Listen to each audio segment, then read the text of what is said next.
नमस्कार. आज आपण टेंडन रिपेअर विषयी जाणून घेणार आहोत. हँड हा जो आपला अवयव आहे, ह्याचे जे बोटं आहेत, हे बोटं आपले टेंडनच्या सहाय्याने चालतात.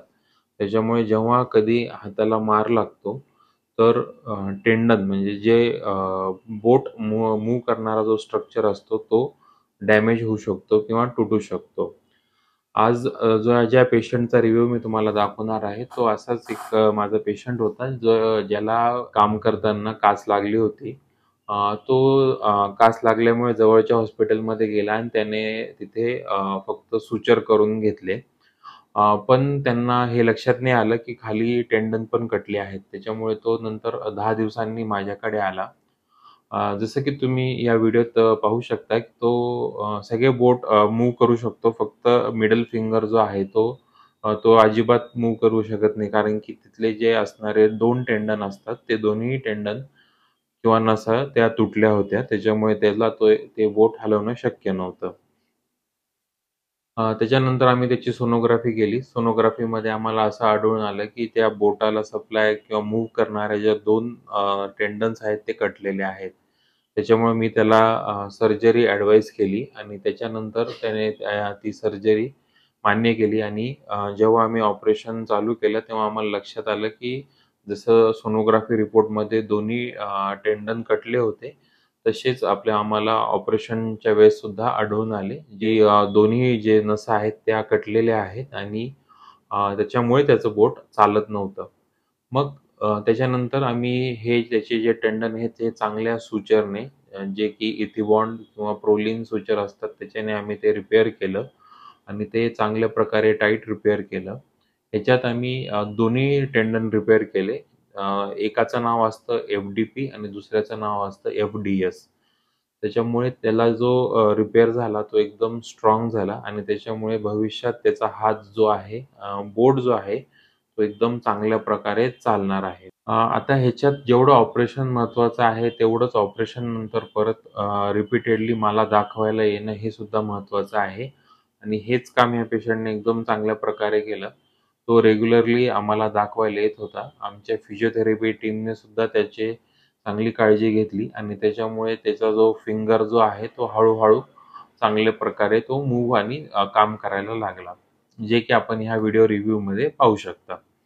ह्या व्हिडिओ रिव्ह्यूमध्ये तुम्हाला पेशंटचं सुद्धा मनोगत ऐकायला मिळेल आणि त्याची सुद्धा जर्नी तुम्हाला अनुभवायला मिळेल. माझ्या हाताला आहे ना घरात नसा तुटल्या.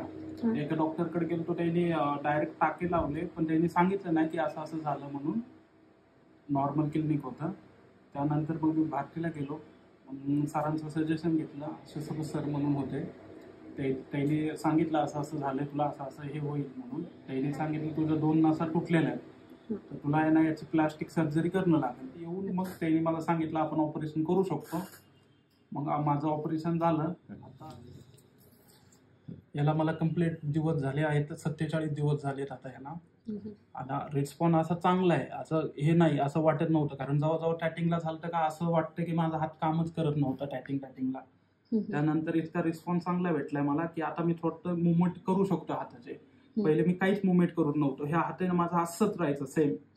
आता थोडं सरांनी हे करून, सरांनी चांगला रिस्पॉन्स देऊन, सरांना म्हणलं सर मला असं फर्स्ट टाइम आहे, मला काही माहिती नाही याच्याबद्दल, मला होईल तेवढं तुम्हीच सजेस्ट करा.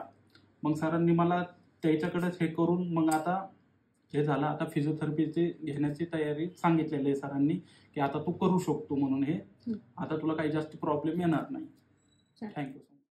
आणि आता जेव्हा तो लेटेस्ट आमच्याकडे आला, 1-2 महिन्यानंतर, तेव्हाचा हा तुम्ही व्हिडिओ पाहू शकता. ह्याच्यात पेशंटचे जे बोट आहेत ते सर्व चांगले मूव्ह करत आहे. तो कामसुद्धा आता त्याने परत चांगल्या प्रकारे त्याने काम स्वतःचे चालू केलेले आहेत आणि तो ह्या ऑपरेशनमुळे बरंच खुश आहे. Patient, due to some unfortunate incident, his tendon was cut. Both FDP and FDS, both tendons were cut of this middle finger. So he was not able to move this middle finger. Then we operated this patient on 10th day after the injury, and we repaired FDP tendon along with one slip of FDS. And after 2 months, patient has come to our OPD, and we can see the movement of the patient. So this is the finger which was congenitally affected. It was from beginning only. So we operated on only this middle finger. So as you can see, he can move his finger very nicely. Also there is some lag in this finger, but this will be corrected in few months. So now he can start his work. We have given this splint to him so that no accidental injury happens to the tendon and the finger, and the result which we have given, we hope that it will be long lasting, and he will continue to have a very good life in future.